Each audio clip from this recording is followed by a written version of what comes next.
Welcome to this session in which we will look into the role of sports when it comes to promoting tolerance and inclusion in the city. If you would like, you can already write your first thoughts when it comes to the relationship between sports and tolerance on the chat. My name is Meerte Vreese. I will be your moderator for this session. And when I had to think about sport and tolerance and inclusion, some things came to my head, and they were actually kind of twofold. Like, I had to think of the tennis court in my neighborhood of Amsterdam North, where children with all different backgrounds play together, train together. But I also had to think about the Australian soccer player. His name is Josh Cavallo, and I think he's the first soccer football player who is openly gay, and this is in 2022. So I think there's also still a lot that can be done. During this session, we will discuss, whether sports institutions should become more tolerant and inclusive, or whether their tolerance is an example for others. And how does sport actually help to promote inclusion and tolerance? And in the next hour and a half, so we will listen to 4 inspiring talks by professionals working in the field of sports and inclusion. And they will share with us examples of good practice, but perhaps also share with us the difficulties or challenges with regard to this theme. And during each presentation, please feel free to write comments or questions on the chat. I can read them here, and after every presentation, I have room for 1 or 2 questions with every speaker, so feel free.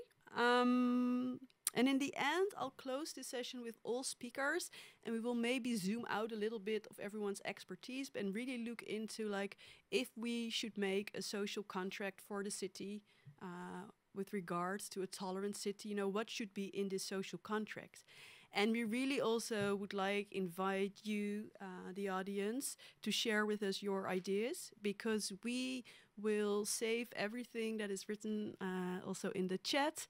It will all be collected after this conference, and it will serve as inspiration and data for essays that will be publicized after the conference. Okay, so without further ado, let's listen to our first speaker. That is Florian Cupis. Florian Cupis is a professor of inclusive education theories, concepts, and methods in the context of inclusion and participation at the Catholic University of Applied Sciences in Freiburg. And he is also a Busking coach, spokesman for the network Sport and Inclusion in Freiburg. And I think in his talk he will tell us more about this sport, which I never heard of, the sport of Busking. Welcome, Florian.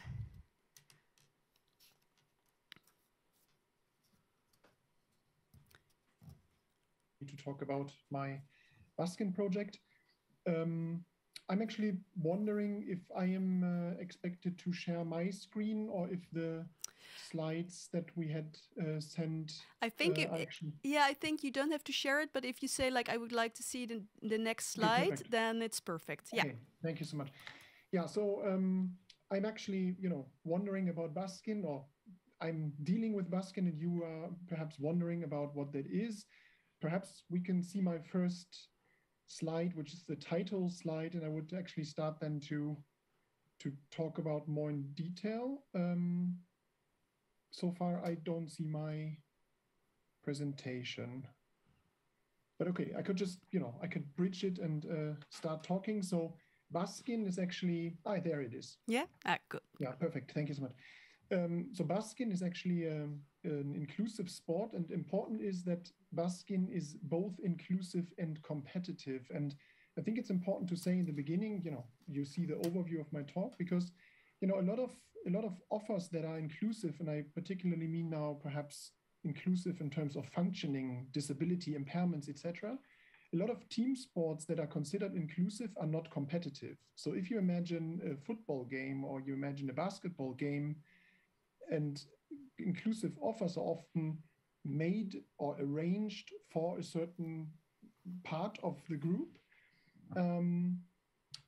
And those who would usually play soccer or basketball would say, well, I don't need to sweat, and I'm kind of like in a fair way sharing the ball, or you're attempts count more also, but the whole competitiveness is taken out. And Busking is actually a sport which tries to balance out inclusiveness as well as competitiveness. And, I'm in the next minutes going to tell you a little bit more about it. So perhaps we come back to my slides. Yeah, perfect. So first to explain a little bit the logos. Busking Freiburg is an initiative here in Germany, in the southwest of Germany, in the city of Freiburg. I would consider Freiburg a quite inclusive city. We are, for example, also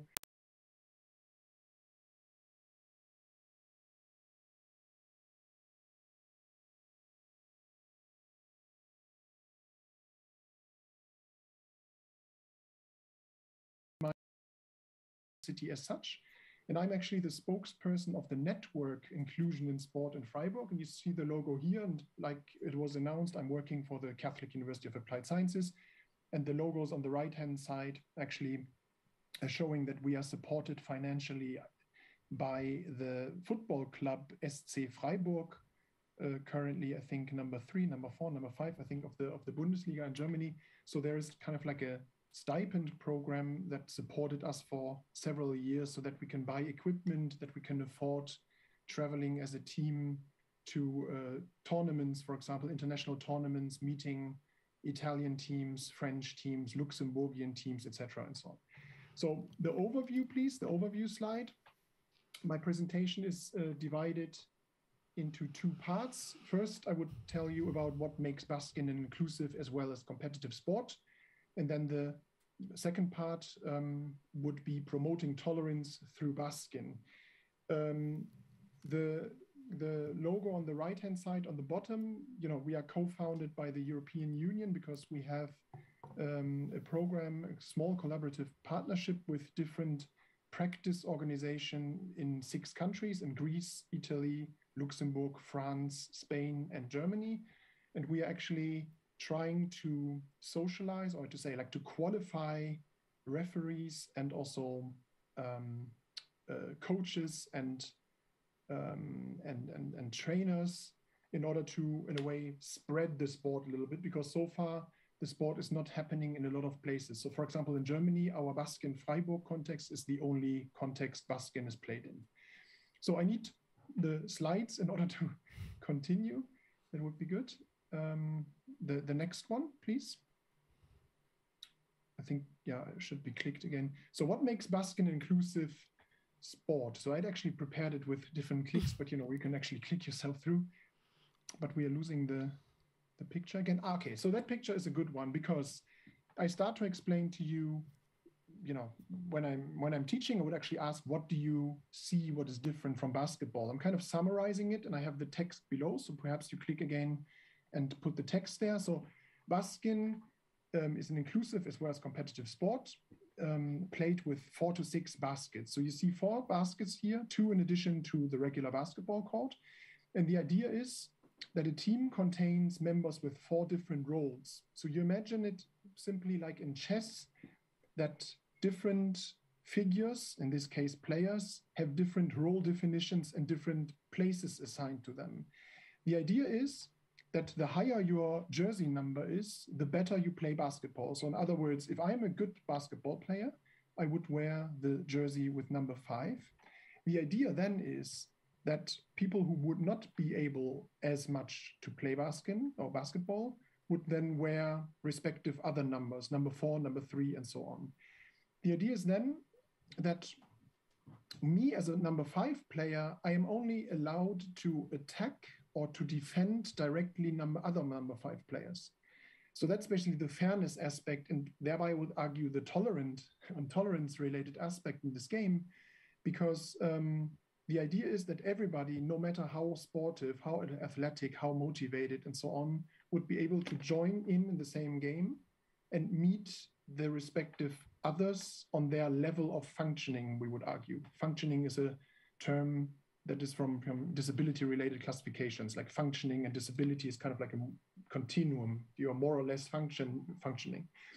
When you go back to the slides, you would see that number 2 and number 1 players on this picture here would be located at these half circles that you see, where there's a little box next to them.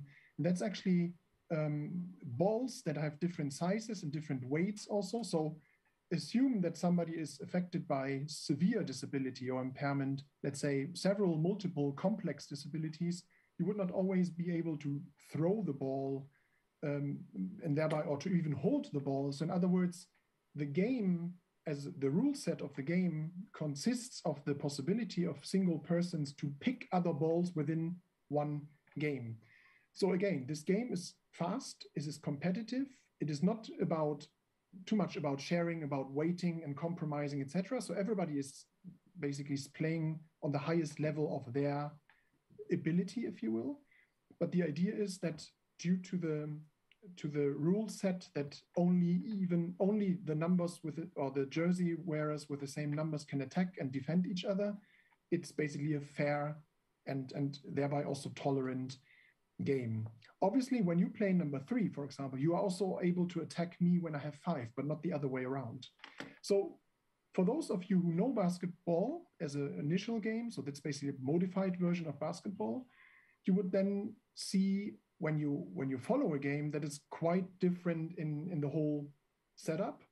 And I would argue it is a game for all, because we actually involved in our team also players with severe disabilities and players who might not understand the rules due to intellectual challenges. It might also be language barriers. We had, for example, one unaccompanied refugee minor who would perhaps not follow the conversations of the others, although because of the language, but he would still be able to understand intellectually the rules. But so we had one player 65-year-old and one player 5-year-old in the same team.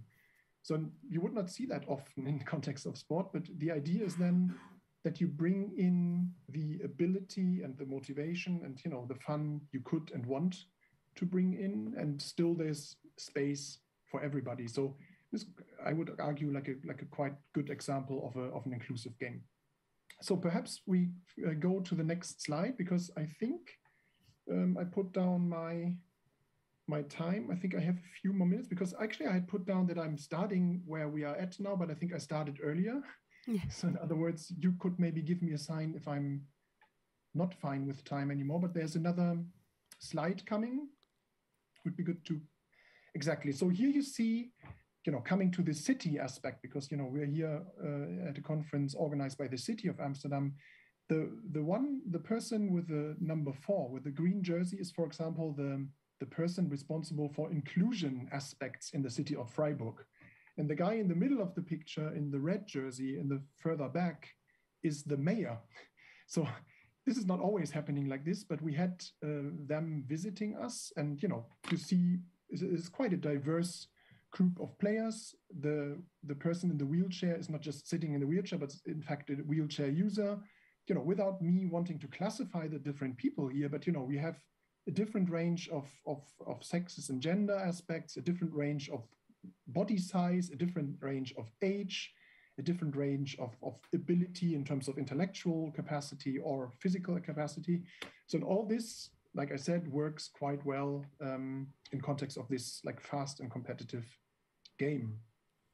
Then there's another photo on the slides next to it. This is a newer hall that we're using, which is somewhat also better fitting for us because it is a very barrier-free area, because the left one had to do with quite some obstacles, and we had to sometimes kind of build ramps and carry people. But here on the right hand side you see also it's kind of like a newer, more polished barrier-free hall, and that's actually a hall that we are renting and on a regular basis play this game. If you click further, you see here a quote that I put from a guiding principle, because I wanted to introduce you also to the idea that Freiburg is working similarly than Amsterdam on principles like education for tolerance and acceptance of diversity. And I mention education because, as was being announced, I am working for a university of applied sciences. So my aim is not merely an athletic one. My aim is also to make sure that students of inclusive education get the feel for issues like inclusion, justice, participation, equity, tolerance, etc. So I'm not just, I'm not saying just, but my job is not to be just the coach who makes sure that people understand how to play, but my job is basically to make sure that students of the inclusive education program, in our case, learn through that game what education for tolerance and acceptance of diversity is about. So that's why I put this phrase in that in Baden-Württemberg, which is the federal state the city Freiburg is part of, there is this guiding principle that has to do with tolerance and equity and understanding, and in a way also like enabling community and diversity, and that we as a university with an inclusive education program, and I would consider this inclusive physical education that I'm doing, that we are basically embedded in a city strategy, if you will, that is somewhat similar to what we have heard in the first session in relation to Amsterdam. Another thing I mentioned already, that Freiburg as a city is host, or is becoming host town for delegations in context of the World Games 2023 of the Special Olympics World Games. We are here in Freiburg working on different aspects of inclusive sports and also inclusive politics, inclusive culture. Connected with that, it's obvious that it's a barrier freedom. I would say barrier freedom should not be a goal, but is somewhat like the foundation for becoming inclusive. That's in a way my answer slightly to the question of the tolerant city. If sports institutions should become more tolerant themselves, or if tolerance is an example for others. I think it's a little bit like the question about the egg and the hen. So what needs to be there first? I think that is very much connected in the sense of enabling communities. I would also argue that, you have to have a certain understanding and awareness related to inclusive issues in order to be able to come up with structures and practices that are inclusive. But that's very much connected. There's not a before and after, I would say. So it's kind of like a circular system, I think, where there's information, there's feedback, there's influence, there is copying, there's reference taking, and so it's kind of like a dynamic process of a town, of a city to become inclusive. I have to admit that tolerance as a category or as a concept is not an aspect that I have been particularly focusing on in my work, but even more so, I was very happy to get this invitation to present my work here, because that is for me also a good opportunity to think inclusiveness in connection with being or becoming tolerant.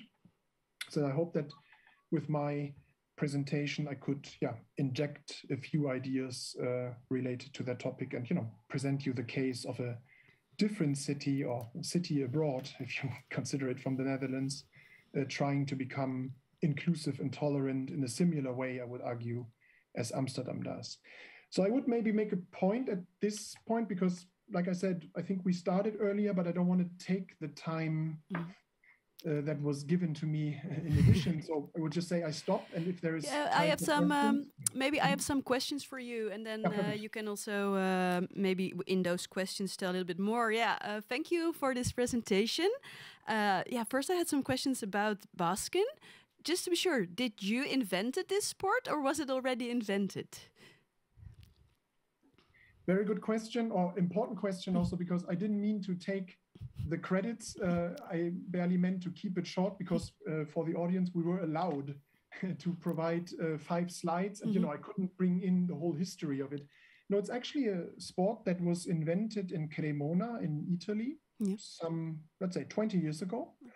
So it was basically invented by a father of a disabled child who came up with the idea to make sure that their child, like his child and the child of a friend who was an engineer, was able to join a street ball games. So they were always watching and they wanted to join. And having the idea to confront the players out there and with the idea to have the kids join, there was a question, how could we actually transform and adapt the classical rules of basketball in order to allow literally everybody to join in without that the endeavor is becoming boring for the rest of the crowd. In a way, it's a universal design idea, if you will. Yeah. But initiated in Italy. Good to hear. So it's also already 20 years old. And so you really emphasize the importance of the competitiveness. I thought it was very interesting. But then you said it is competitive because everyone has his own role, which is in relation to the way this person can function in like an athletic way. But then I thought, who decides, who functions in which level? Like, isn't that sometimes already a difficulty in categorizing people? And can you do that in an inclusive way? Good question. I mean, I'm not here to argue or to say if the question is good or not, but I think it pretty much hits the point, because I think these are questions that, in a way, the international Busking community is constantly confronted with. In fact, there is a classification scheme that looks a little bit like a parkour, like, you set it up in the hall. It's kind of like a standardized thing where you have like different obstacles and different paths to take. And in order to categorize, if you will, or classify the different people according to the roles, you would just have everybody do the same thing and then see how long does it take for the people, how well, normative aspects, obviously, but how well is it being done, etc., etc.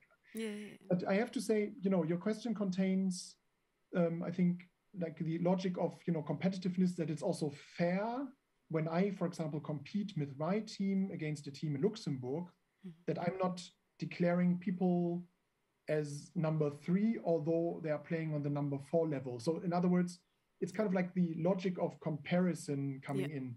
When I meet with my team in the hall, we just play it without this classification scheme. We just say, who wants to play 3?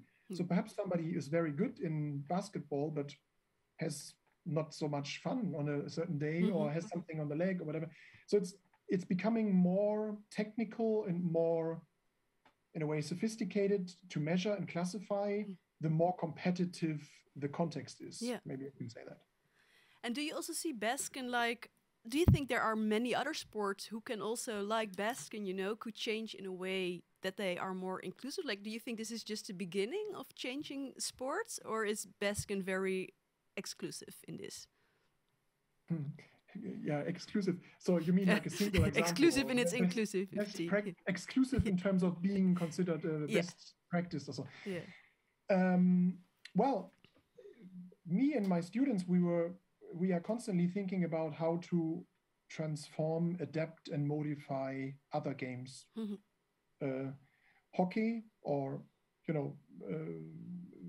soccer, or I'm thinking mostly about team sports, because I think it's particularly challenging to have this dynamic set up inclusively as well as competitively.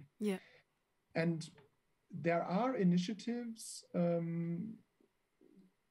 related to other sports, I think, that kind of tried the same logic, so to say, to adapt it. I mean, for example, in context of Special Olympics, there is something that is called unified sports. And I think the idea is to also have partners of disabled persons playing together in a way, trying to even out in a way the differences in, what we just defined as functioning. But I would, without wanting to put too much emphasis on Busking, but I think I don't see many sports that are elaborated in the sense that there is really, in my view, no limitation to anybody in terms of, functioning. Like I said, we have severely and complex disabled people, and when we take our team members to international tournaments, sometimes accompanied by parents, talking about tolerance, they say, my son is 30 now, and it never happened to me that I was in a context where I had the feeling the others are not here only because I am here with my son and are not paid for being with me, but just, in a way, as a social movement to have some kind of like cultural technique, and where everybody meets with their individual motivations, but where it's not like a service or like a caritas idea, like that somebody is professional and helps the others. Yeah. So, maybe that was not really, it was an expanded answer to a question, I guess. I hope that was fun. My last question then for you is more when we take the sports in general, like, do you feel that they are really, at the front line when it comes to inclusion, or are they more lagging behind? When as you were entering the scene here, the session, your example with the homosexuality and the quite late point of time where this is, I would argue, not even accepted, but heard of. Yeah. I think that shows that sports has to do a lot of homework in terms of inclusiveness and tolerance. At the same time, I think that sports suggests itself to be a good context because, when thinking, for example, about working together with refugee minors, you can do a lot without that cultural differences or language barriers are too much playing a role. So I think that sports suggests itself like a very good context to in a way, fuel in inclusive processes in a city. But I would not say that sport is far ahead in comparison to other contexts of life, like, in the parallel session here. School and education, I think, is further advanced when it comes to inclusiveness than sport is, I would argue. Yeah. Well, thank you for this. And we will see you later at the closing of the session. Yeah, thank you, Florian. Thanks. Then we will go now to Niels van Muiden, excuse me. He is head of programs at fairnet.org. And the FAIR Network is an umbrella organization that brings together individuals, informal groups and organizations driven to combat inequality in football and use the sport as a means of social change. Welkom, Niels.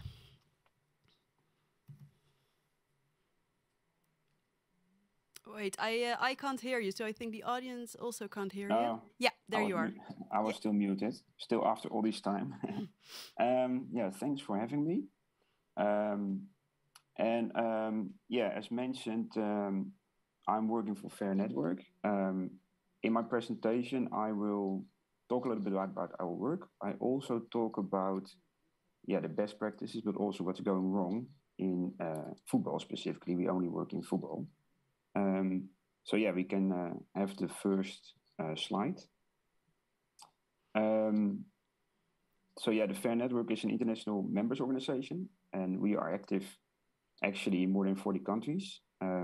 We work on promoting diversity, equality, and social inclusion in and through football. And we tackle all forms of discrimination and racism. Some of the main points we work on is better representation of ethnic and other minorities in football. We look at inclusion of refugees and migrants through football. And we are monitoring and reporting discrimination in football. And in order to achieve this, we focus on several approaches, collecting data on discriminatory incidents, both in stadiums as, for example, on social media. And we are reporting this to relevant authorities. We focus on encouraging debates and education, mainly in the form of supporting grassroots organizations and organizing events and campaigns. And last but not least, we are fostering positive action through international projects working with professional clubs and national football associations in Europe. We all do this to ensure that football is actually a safe and welcoming space, regardless your background, your ethnicity, religion, or sexual preference. Next slide, please. It's not all positive, unfortunately. So to reach our goal, we need to know what we are dealing with. How can we contribute to more tolerance, diversity, and equality in football? So as mentioned, we are monitoring incidents worldwide, also in the Netherlands. And in the Netherlands, we are unfortunately confronted with a wide range of forms of discriminatory incidents, ranging from racism, anti-Semitism, homophobic abuse. The slide you see now shows some examples. First of all, we see anti-Semitic graffiti directed at Steven Berghuis. He made a move from Feyenoord to Ajax. There's a news article about homophobic chanting by Dutch fans during the Netherlands-Germany. After which D66 Amsterdam actually called to take more action to tackle this chant. The third example shows racist and discriminatory comments under a social media post from a national team player. And the last example is a tweet announcing that a full match Den Bosch Excelsior was actually abandoned by the referee as a result of discriminatory chants directed at one of the players. I understand it's not always very nice to share or show this kind of incidents, but in order to realize our goal of a tolerant, welcoming space, we need to be clear where we draw the line, basically. So we need to have a clear that this is all unacceptable behavior, and also that there must be a zero tolerance policy, basically, on racist, homophobic, anti-Semitic, Islamophobic, sexist, or any other form of discriminatory abuse in football. There's been research done by the Mulier Institute, and that showed that between April 2019, this is when the Dutch FA, the KNVB, launched an online reporting forum, and November 2020, so just over a year, there were 115 unique incidents involving discrimination in professional and grassroots football reported. Data collection and monitoring of incidents is for us really an important part of our work because it shows the extent of the issue, but it also forms for us the starting point of developing policies and action plans. Next slide. The question is, how can we or the football world address these dilemmas? There's not just one approach. Also, there's not one entity responsible for solving this issue. It's a collective effort. And one of the first aspects or tools I want to mention is sanctioning. It's an important aspect in the fight against discrimination in football. However, this measure takes, of course, place after an incident happened. So still, it's a strong signal that footballing governing authorities or clubs do not condone this behavior. It's also a strong signal that the protection of players, also fans that are victim of discriminatory abuse, that the protection of players is important. And we also saw the effect of protecting players.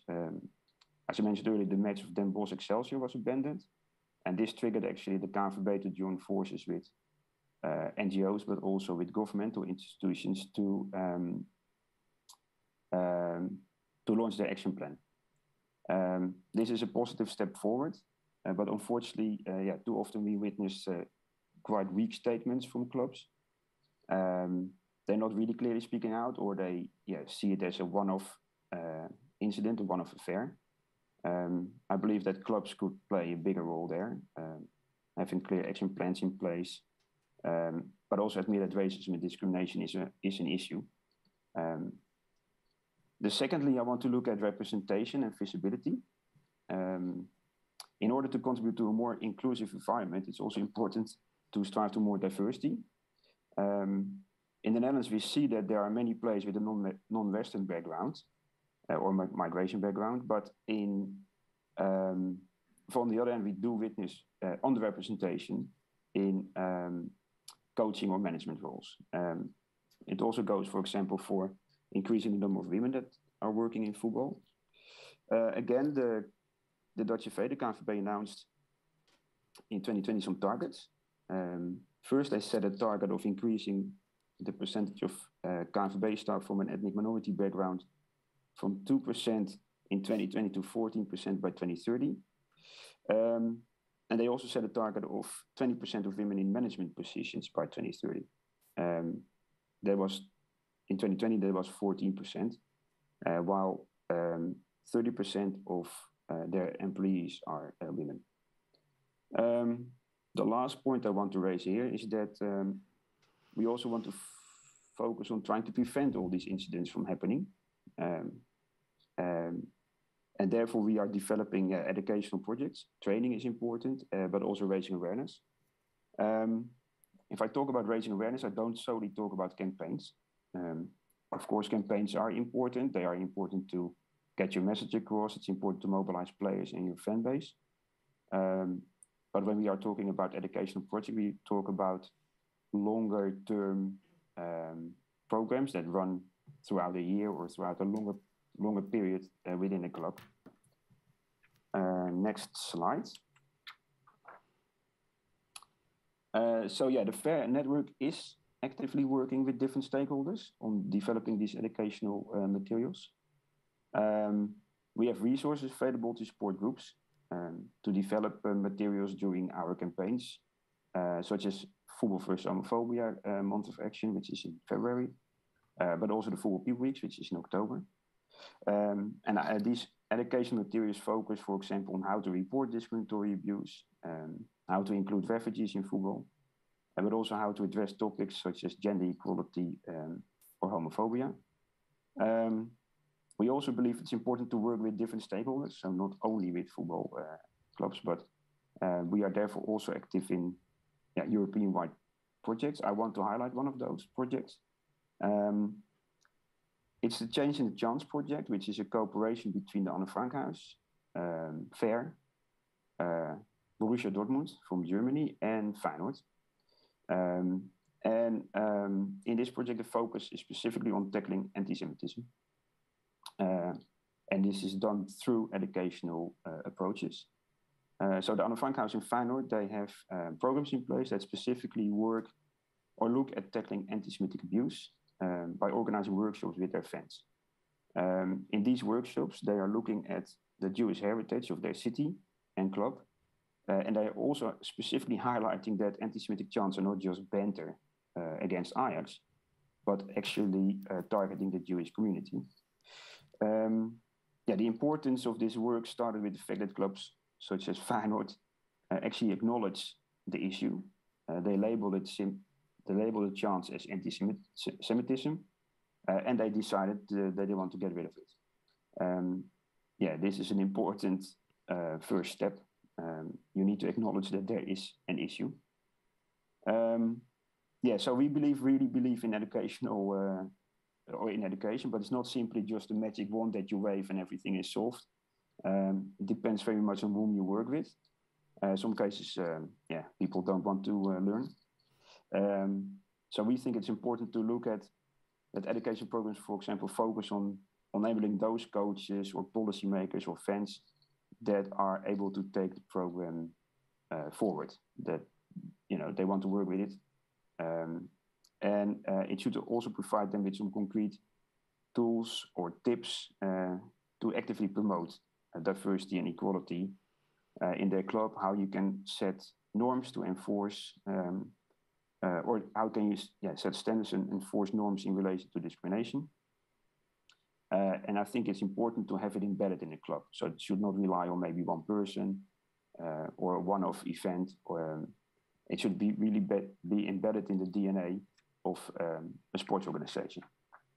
Last slide.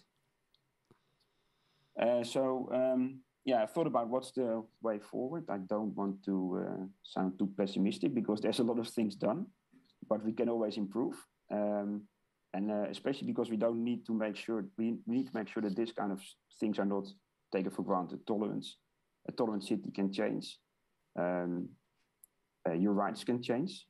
So firstly, I want to again look at representation. The footballing landscape, as I mentioned, in men's lacks diversity in some cases, especially management positions. So clubs can do more there. But also when talking about representation and visibility, I also talk about that all fans, for example, feel welcome, or all players at the grassroots level feel welcome. For example, you mentioned already the Australian soccer player. In the Netherlands last year, we saw the launch of just the second LGBT fan club in Rotterdam, the Roze Kameraden. And since the launch of this fan club, the president of the fan club has received many threats and currently feels unsafe to go to the club. So this shows, unfortunately, that there's still a long, long way to go. And secondly, we need to acknowledge issues. And not only in football, but also in Dutch society as a whole. Sometimes we are not very good at this as a country, because we are tolerant already. But too often addressing racism and discrimination is actually met with resistance. Too often the issue of discrimination is being downplayed. Too often we have heard that it's banter, a joke, or a different opinion. Too often also we see media not naming it for what it is. We have even saw football shows contributing to the issue. Racism is not an opinion. This has to be made clear by all stakeholders involved. It's happening, discrimination and racism happening, it's part of our society in football. Niels, can I interrupt you, because we only have 2 minutes left, and I'm also done. Okay, yeah. Yeah, and I want to ask you 2 questions or something. That's okay. Now, I just wanted to say that we just clearly have to state that in order to create a more tolerant and welcoming environment, that we need to speak out, and that there's a role for all us to play, actually. Yeah.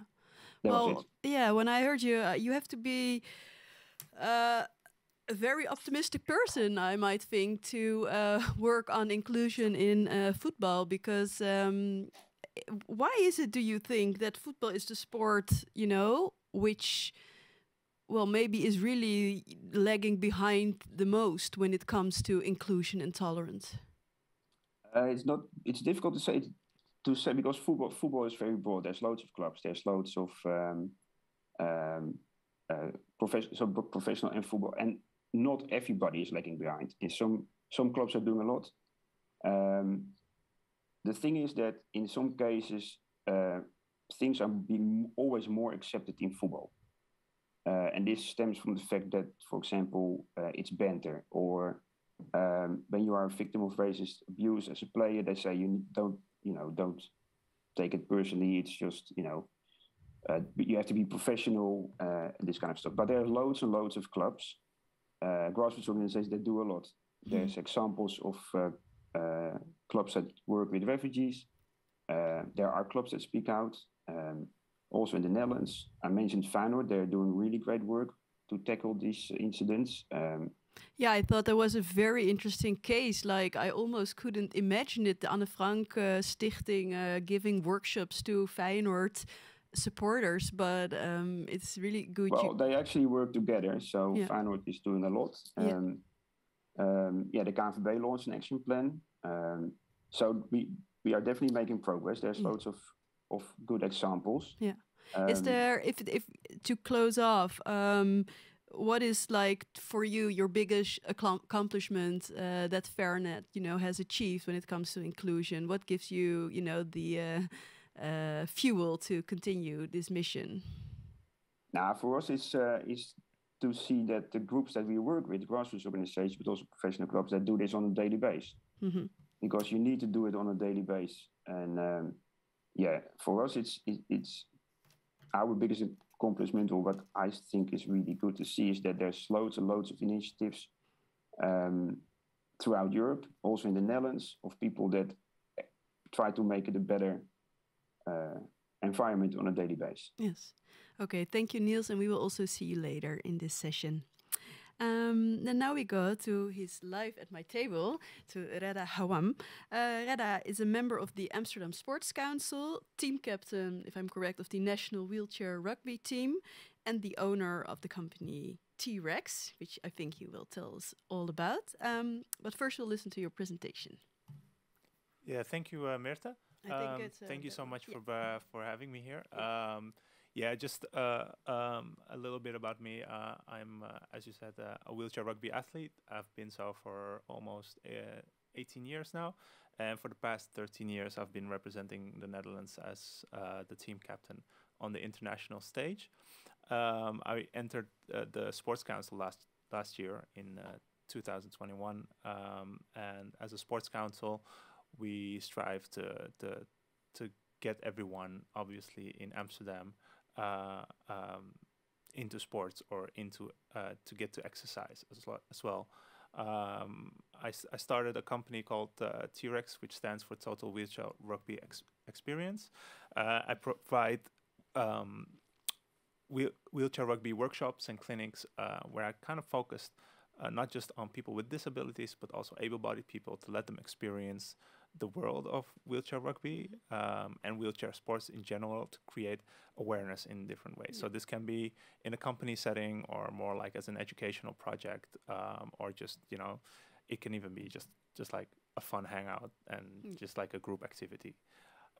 So a little bit in my presentation, I will focus, it's a little bit twofold. I will focus on like some of my activities with the Sportsraad and what we do, and my views on how sports can be a tool for empowerment, and how they can lead to more inclusion. I want to thank Florian and Niels, who took some of my points already, so I can just, I will only repeat them just shortly. Yes. But I agree a lot in what they do.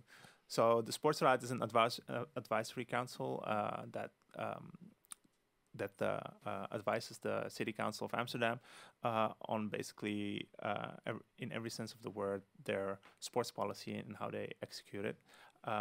So we're composed of like a very diverse group based on former athletes, current athletes like myself, coaches, but also researchers or people with affinity and journalists who have a great deal of passion for sports, and in particular sports in Amsterdam.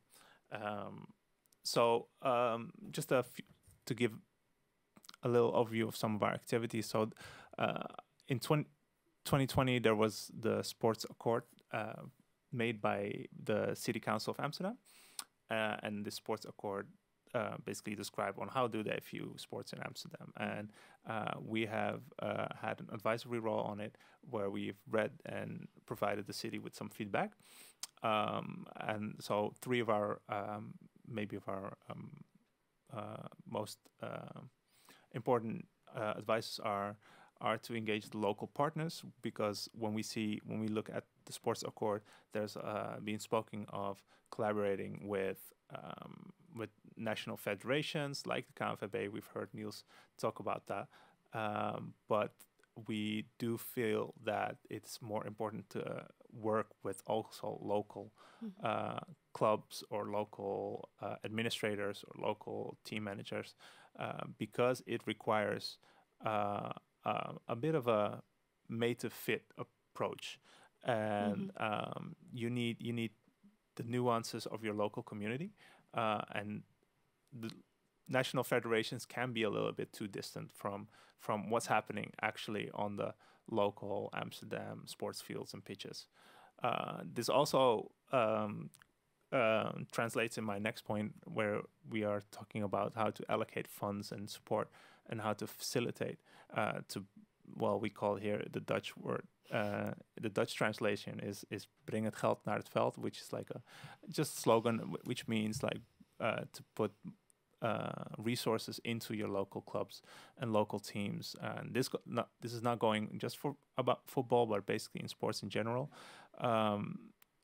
There are a lot of different teams, different clubs, different sports. Here in Amsterdam, it's obviously a very diverse city with a very diverse sporting background as well.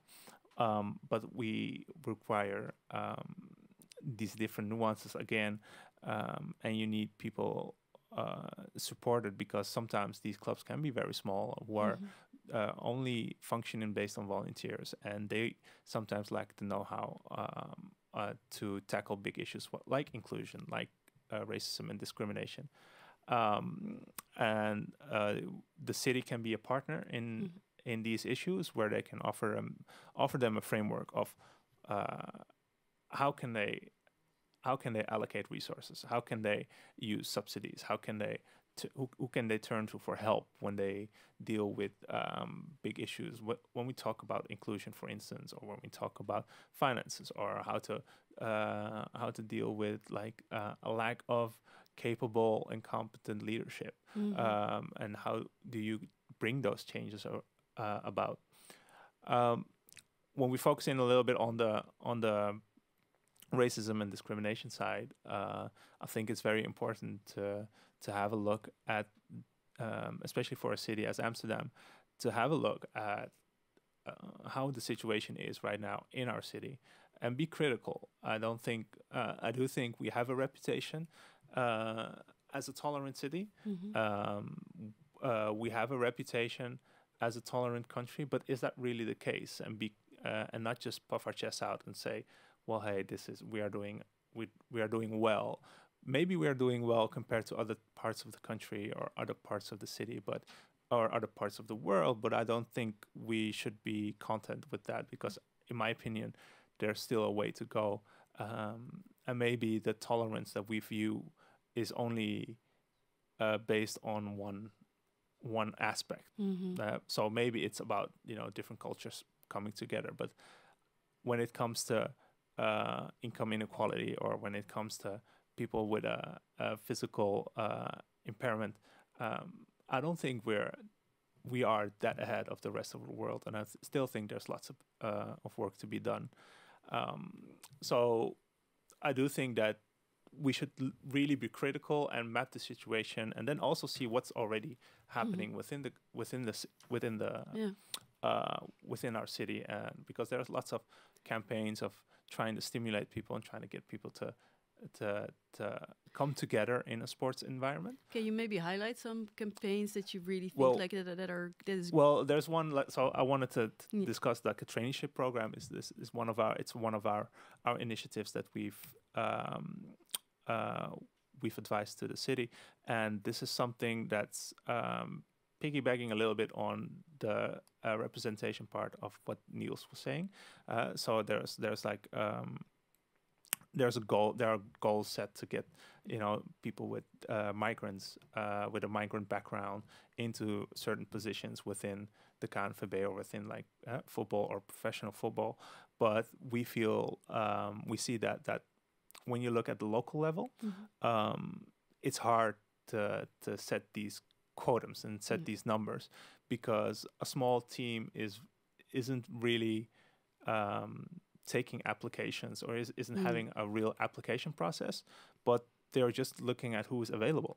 So, and I think we need to broaden the field of people who could provide a role in this.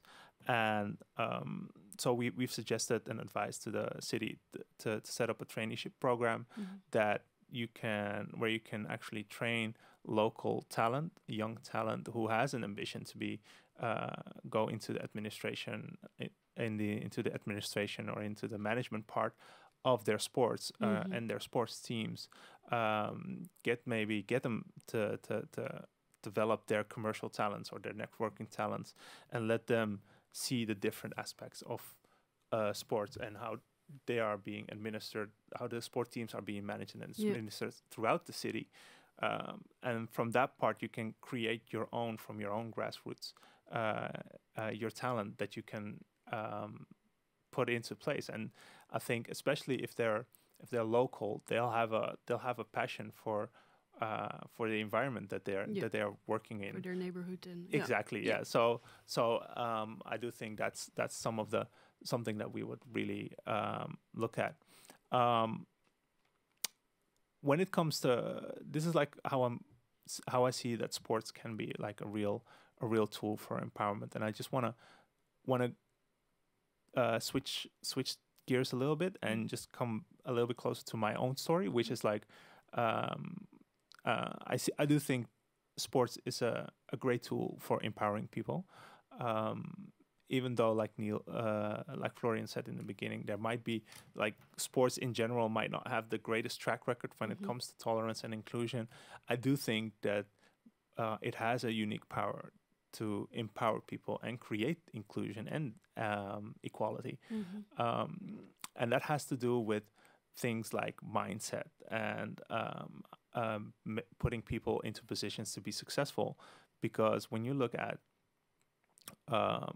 people with, like, for instance, a physical impairment, a sport can give them something to be good at again.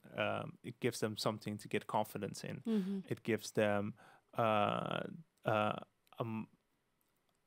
chance to excel at something which they might take to other areas in their life and other areas into society as well.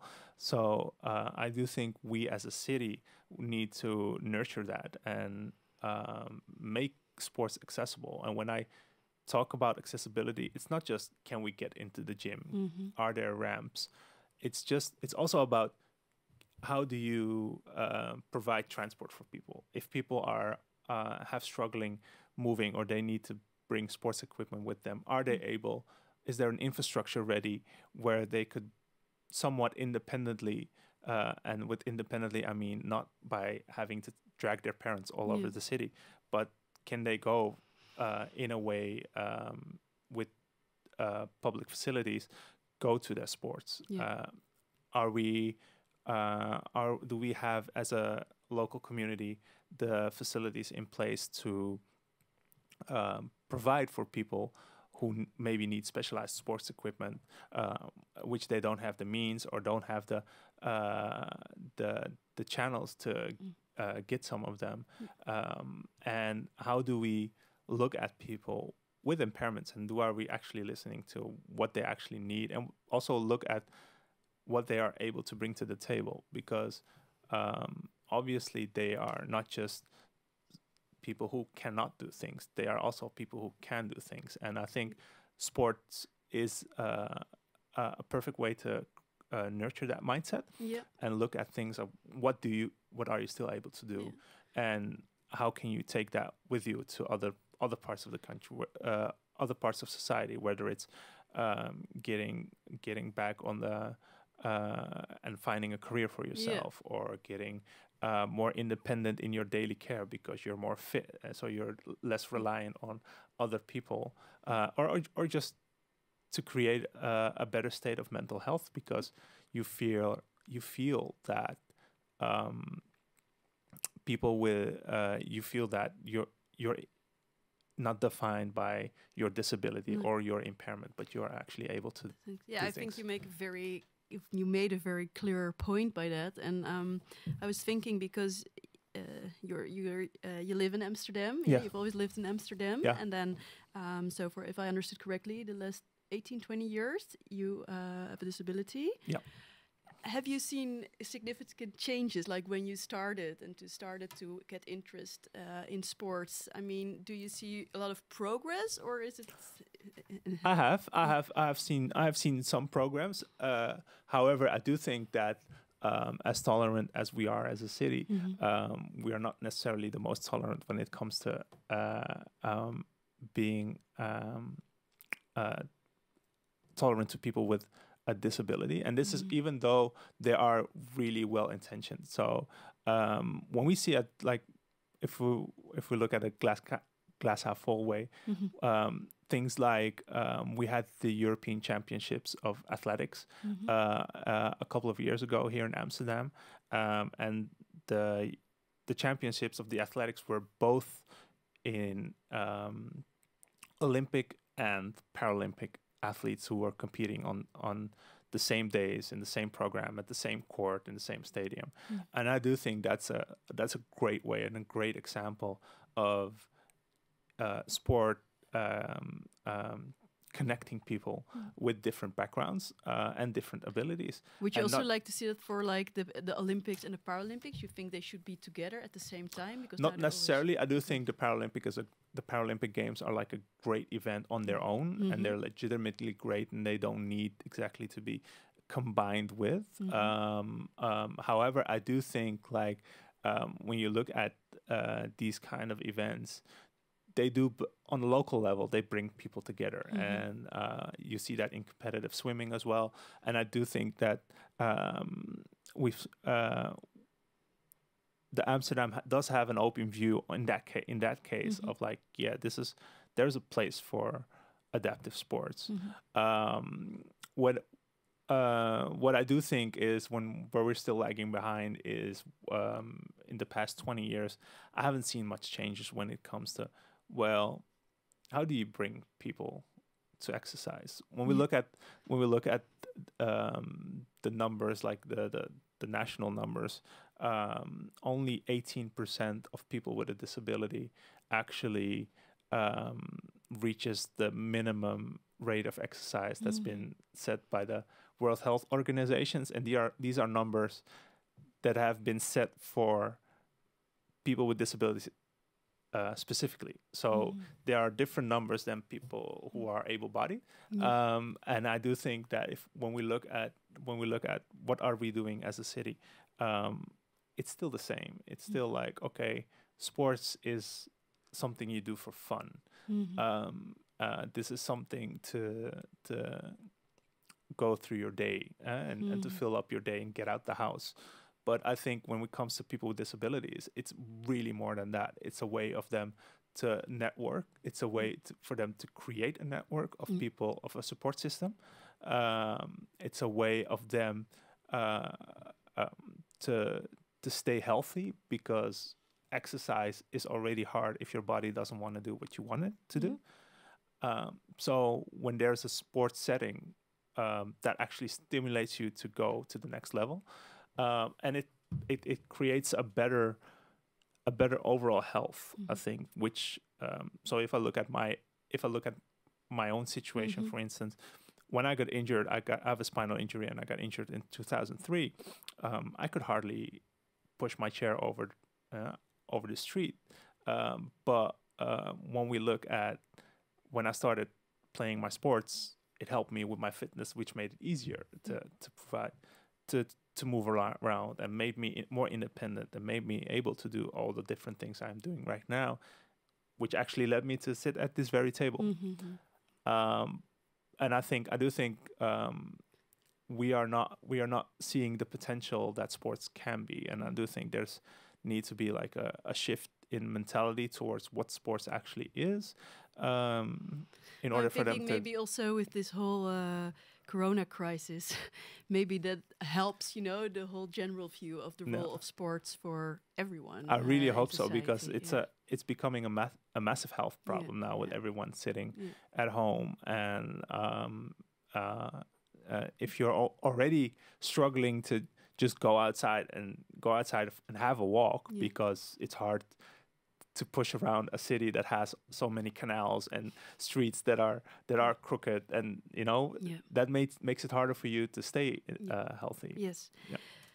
We really have to go to the next speaker, but you will stay with us, and we will also see you in the final round. Thank you so much. Thank you. Then we now go to Niels Meijer. He is the director of the Cruyff Foundation, and this organization works on giving as many children as possible the opportunity to play sports and exercise, with special attention to vulnerable children and sustainability. Please, Niels. Good afternoon. Well, thank you for having me. They call this the graveyard, the final speaker at the end of the day. So hopefully there's enough energy in the room left, but also at home, to listen to my story. As you already mentioned, I'm the director of the Cruyff Foundation. But before I was the director of the Cruyff Foundation, I was a professional basketball player. I played professional for 11 years, played all around the world in a lot of cities, played for the Dutch national team for 4 years. And throughout my career, I played with several kind of people. I played with black guys, I played with white guys, I played with Asians, I played with Christians, with Muslims, I played with autistic guys, with gay men. And the funny fact was that whenever we stepped on that basketball court, we were equal. We were a team, we were respecting each other, we were communicating, we reached common ground. And despite our differences, despite our cultural differences, despite our sexual preferences, we were one. And the result was victories. The result was championships. And to me, more important, the result was friendships. Friendships for life. So to me, this is tolerance. And of course, this is my story. And normally I'm standing here for an audience, and then I would grab the ball. I brought a ball with me, and I grabbed the ball and I throw the ball into the audience, and we were playing a game. And during that game, you will see the aspects and the power of sports. Because I don't know if you can imagine, but what happens when you throw a ball to somebody else? He starts smiling. He starts smiling, and when he throws it back, you start working together, and you are communicating. So to me, this is the power of sports, and this is actually what we're doing with the Cruyff Foundation. So the Cruyff Foundation is creating space for children throughout the world to develop them through sports and play. Of course, founded by Johan Cruyff, the legendary football player, played for Ajax Amsterdam, played for FC Barcelona, played in the 1974 World Cup. But he was most proud of the things that he did after his football career. So he founded the Cruyff Foundation, and we create space for children to develop them through sports and play, to increase their health, mentally and physically, but also to learn them social aspects, social skills, and also to increase the social cohesion of communities. And I come back to that later on. And we do this for all children around the world. So no matter their background, no matter their culture, their religion, or their handicap. Wrong slide. Here we go. Yeah, sport is being used to inspire people. It creates role models. It can be used to address social issues. It can be used to connect people. But to me, often it sounds like only the people who are standing on the court are being tolerant to each other. But the people standing outside of the court not always are. And to me, this is something that's happening every day. And even, well, normally I'm doing that game. I can imagine you are sitting at home, there's a tall guy speaking, what a weird guy, but you were not actually in that game. You are not actually standing on this court. And this is something, this is something that's happening every day, and it's too bad. So to me, we have to invite people to the court. And that's exactly what we do with the Cruyff Foundation. So one of our projects is called the Croix Court. And the Cruyff Court actually is a mini football pitch that we place right in communities. So often deprived areas. It could be from the townships of South Africa to the favelas of Brazil, but also in the low socio-economical areas, for example, in Amsterdam or Den Haag or Rotterdam. We're located in 22 countries already, over 300 Cruyff Courts, and they always look the same. So you will immediately recognize it as a Cruyff Court. It's always the artificial turf grass, the blue fences, the orange goals. It's often multifunctional, so this one is an exception, but it's often multifunctional with basketball court or an athletics track or fitness. And what we do is we're really trying to invite people to the pitch. And it already starts in the process of building the pitch. So we invite the community, children, youngsters, but we also invite local NGOs, the local council, to think with us on how the Cruyff Court should be used before it even is being built. And at the end, we even let them sign a social contract. So we're talking about social contract today. Well, we already do this with the Cruyff Court. So they are signing the social contract, and in this social contract, people are agreeing and signing on what their contribution will be on this court for the next 10 years. So not even for 1 year, no, for the next 10 years, just to make it sustainable. And this is a platform for people to meet, for people to have fun, and to play together. But the Cruyff Court is much more than that.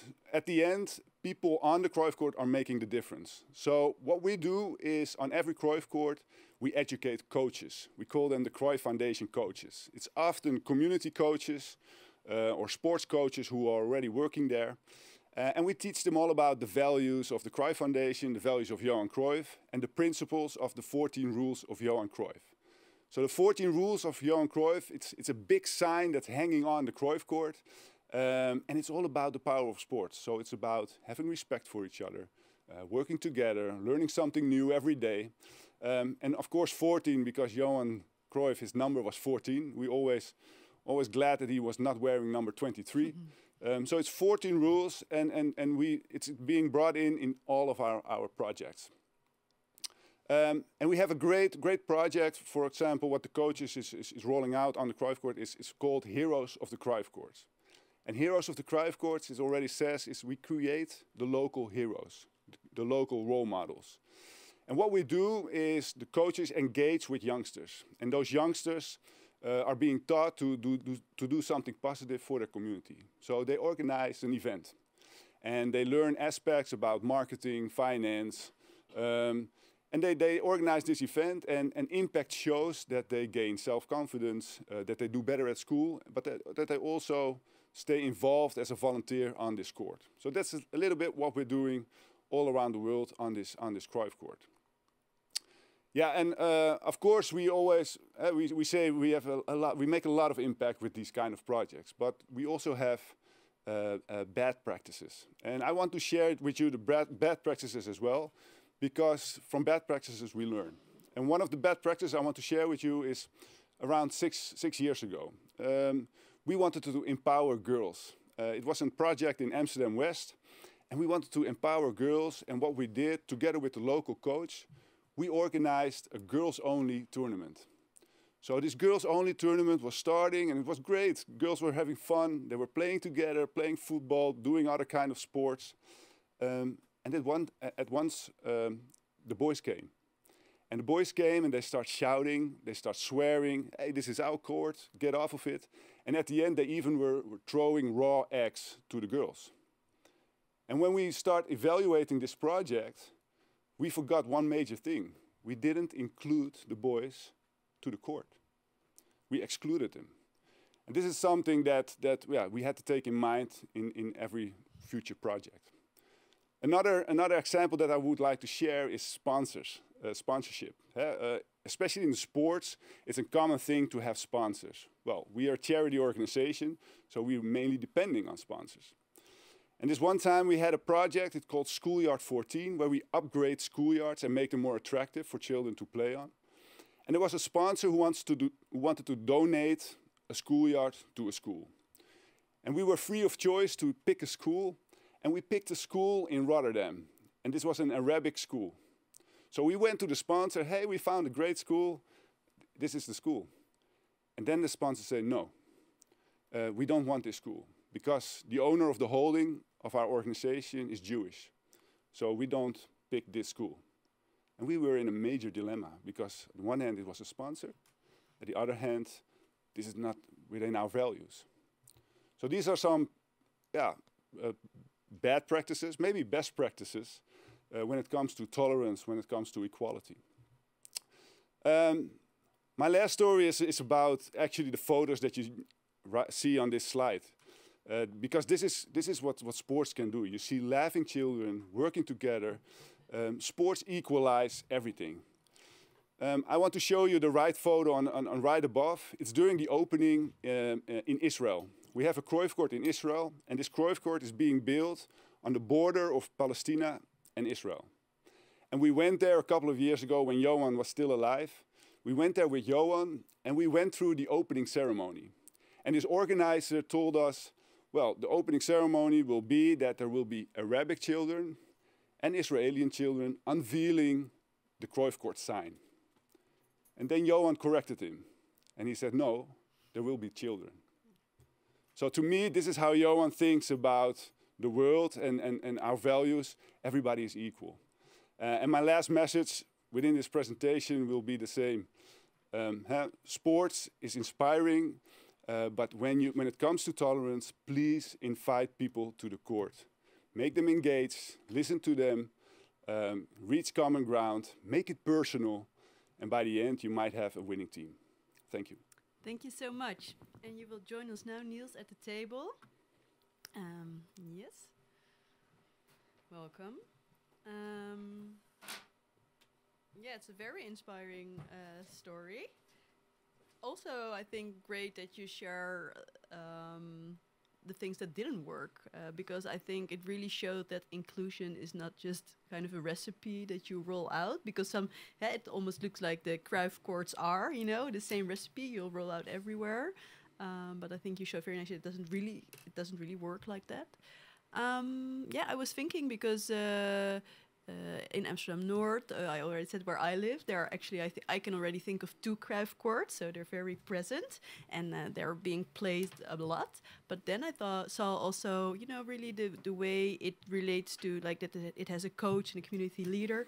Is this the case for all Cruyff courts? Like, is there? I was just wondering. Yeah, actually it is. So we aim to have multiple coaches on the same Cruyff court, but so we have almost around 300 Cruyff courts worldwide, and in every Cruyff court there's such a community coach.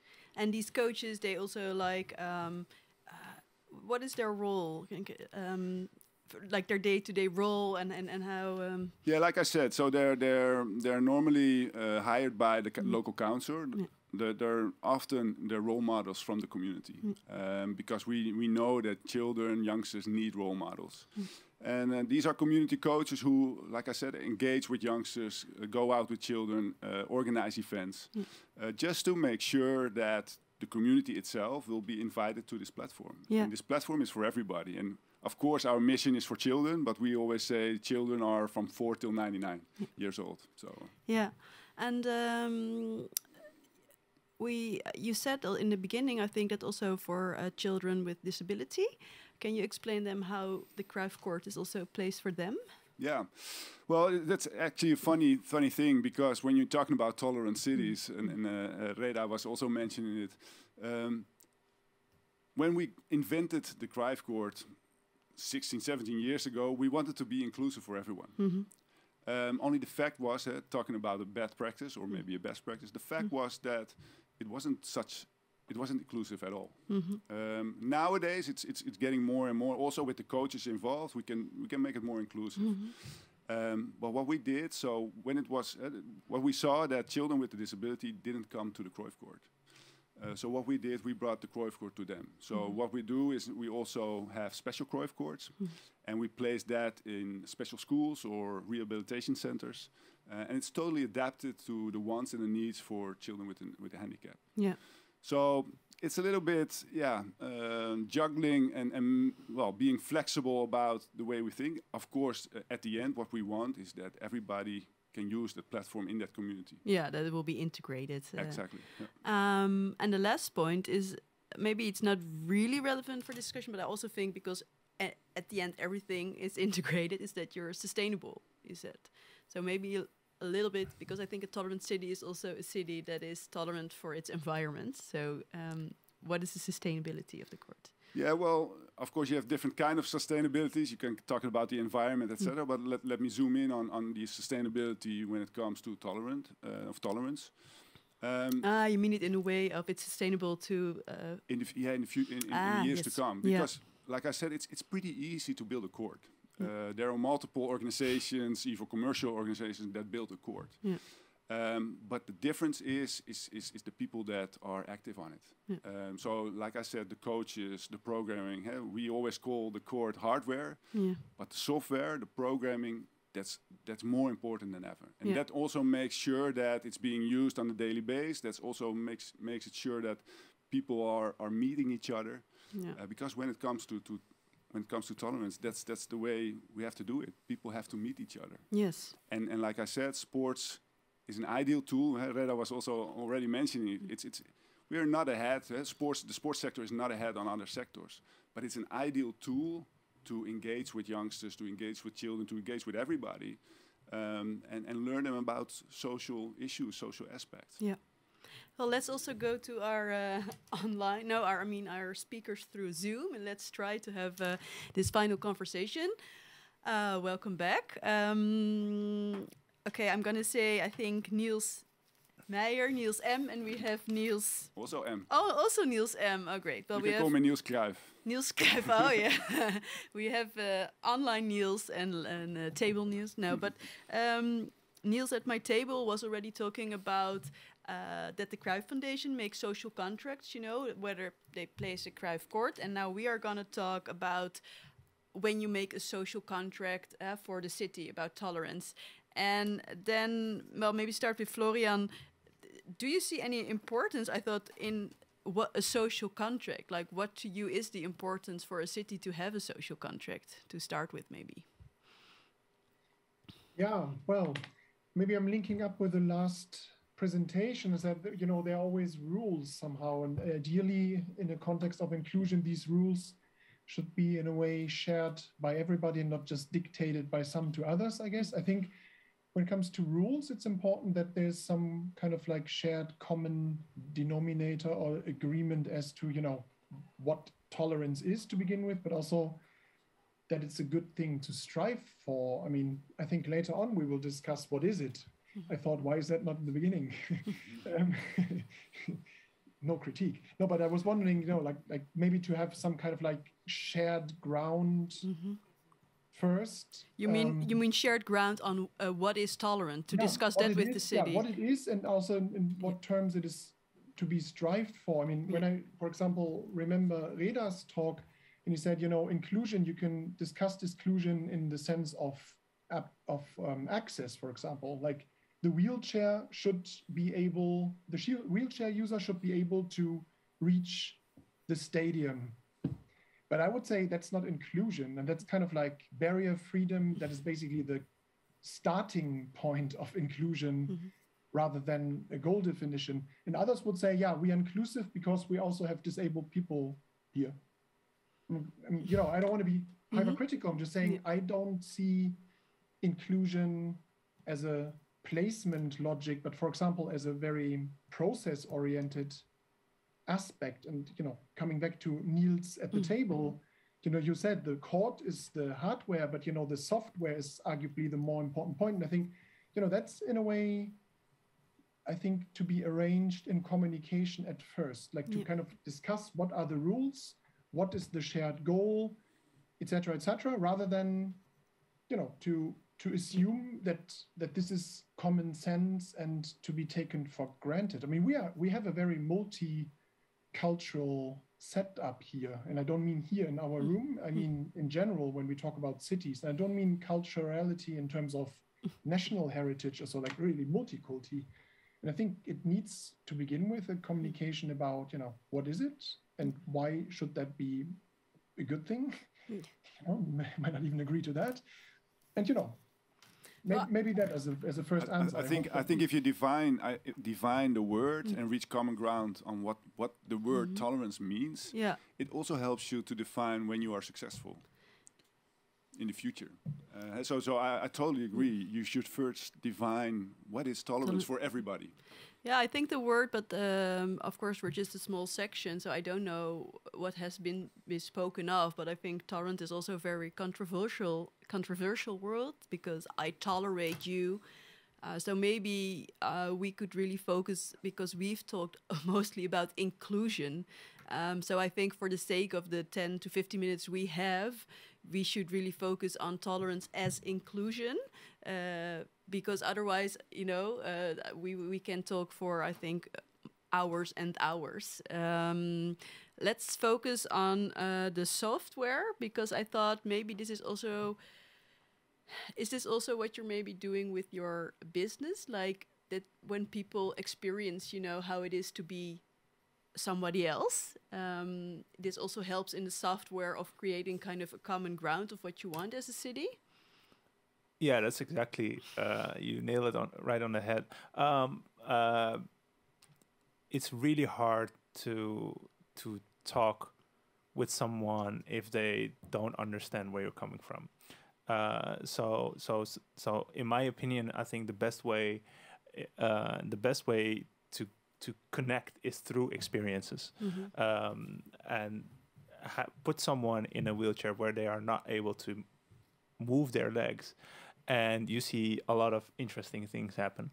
And obviously we use sports as a framework because it's fun, and it's like Niels said at the table, like you throw the ball and something happens, and that's exactly what we do in our sessions.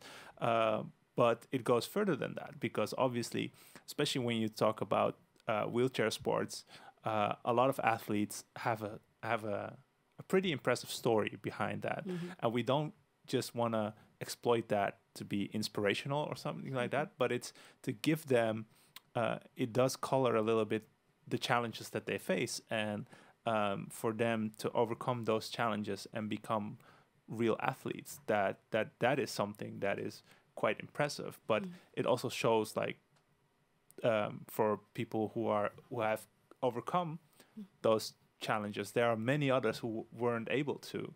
And I do think that when you put people into the situation, you try to create a setting where they are able to experience it. Well, oh, this is really hard if I have to push a wheelchair. And it's even harder if you have a special wheelchair and you're already in a wheelchair and you have to carry that thing around to go to the sport, or to be able to finance those things, or to create a setting where you need help to get in that wheelchair. And I think that is the level playing field that you can create when you bring experiences into the game, because otherwise we are just talking about things in the abstract.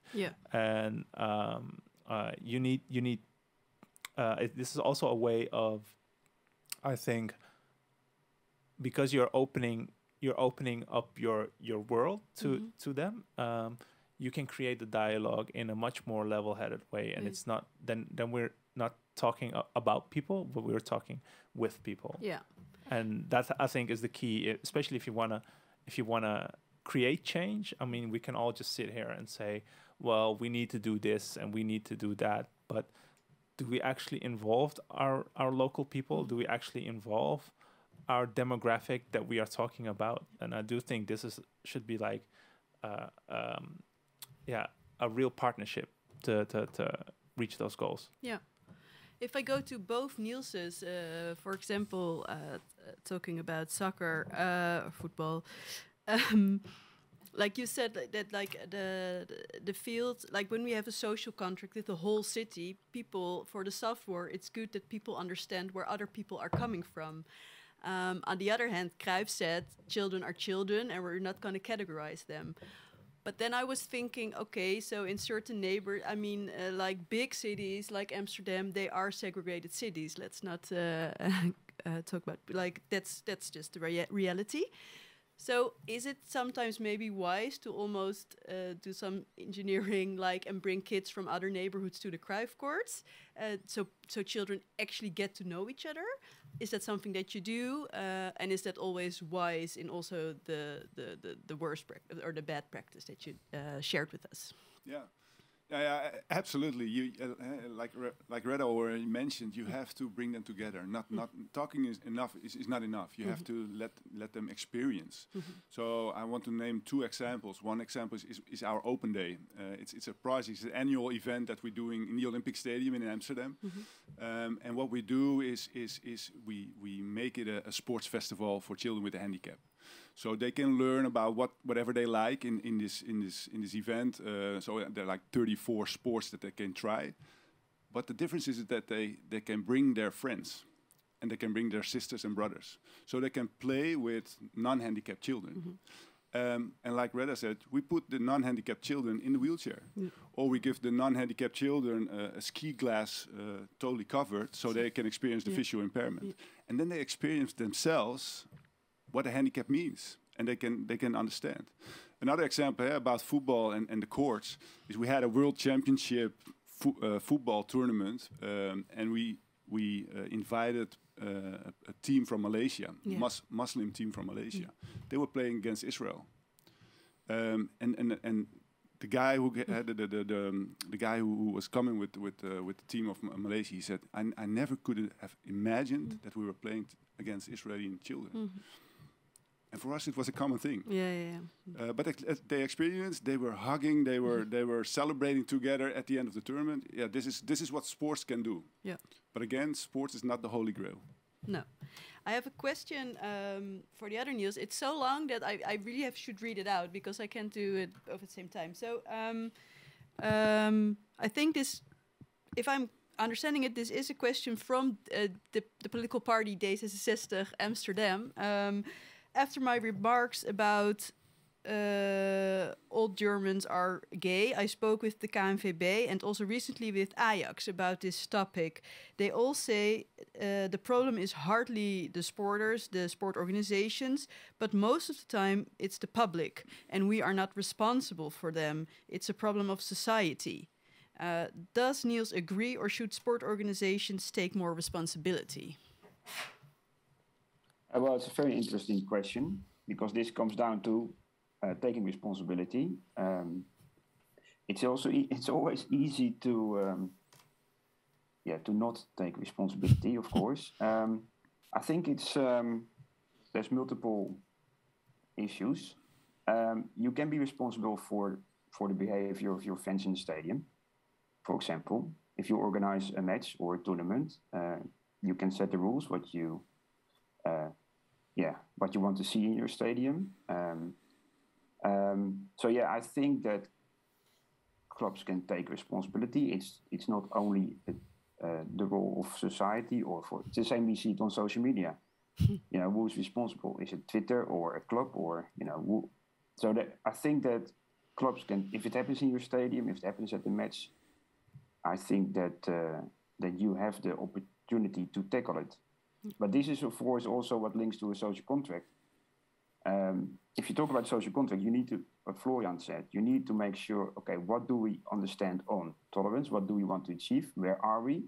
And you need to include multiple stakeholders because what we hear from us, but, we are all, like charity organizations or, academics. So we are working on this topic, but we also need professional clubs. We need the government. We need political parties.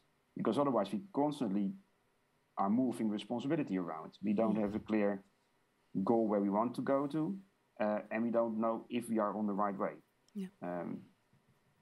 Clear, very clear. Not moving responsibilities around. I think that's you are also nodding. Just to finish up. Like, did you really think of like, oh, if there is a social contract for me, this should be in it? Reda, do you have a kind of No, not specifically, but I do think there should be. It's more of a mindset, like Florian said. It's not just to say, well, hey, we're gonna be inclusive or we're gonna be tolerant, and then that's it. I think when it starts with, do you open yourself up, and are you able to be critical of yourself and against your own biases? And I do think we need to recognize that we all have them, and that's okay as long as we are able to deal with that. And that kind of like alludes to the point that Niels was making here with taking responsibility and taking ownership of that there are problems. I think that's where it starts. As long as we keep saying that we are tolerant, we are diverse, we are inclusive, I don't think we will get there. And there's no shame into saying that there needs work to be done. And there are some good things that are happening. I do think you need to tackle this with a positive view, but there needs to be. I think it all starts with an intention of moving forward. Yeah. Well, then I think, Florian, my last question is to you, because I was thinking we started with this game of Busking, and then I thought, is Busking maybe, can I also almost see it as a metaphor for a social contract? Or is it just a game? Certainly it's not just a game.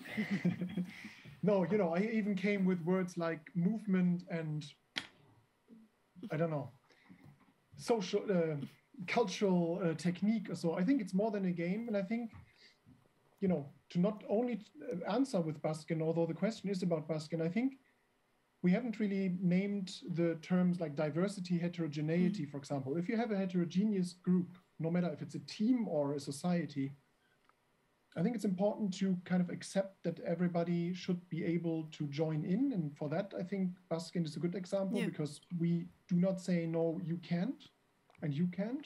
But we actually say everybody who wants to should be able to join.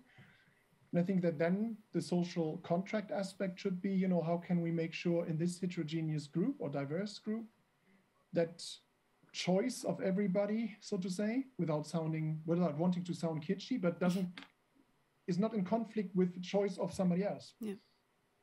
That wishes and preferences and motivations are not clashing. And I think that has to do with tolerance, because tolerance, I would say, also involves compromise. Yeah. You cannot just stay the same way you are always acting and thinking and assume that you are tolerant and somebody else comes with a different background and you just remain the same. I think, you know, it involves also individual change in a way, compromises, like, you know, in a way, understanding the other and trying to put yourself into the perspective. Okay, long answer, short question.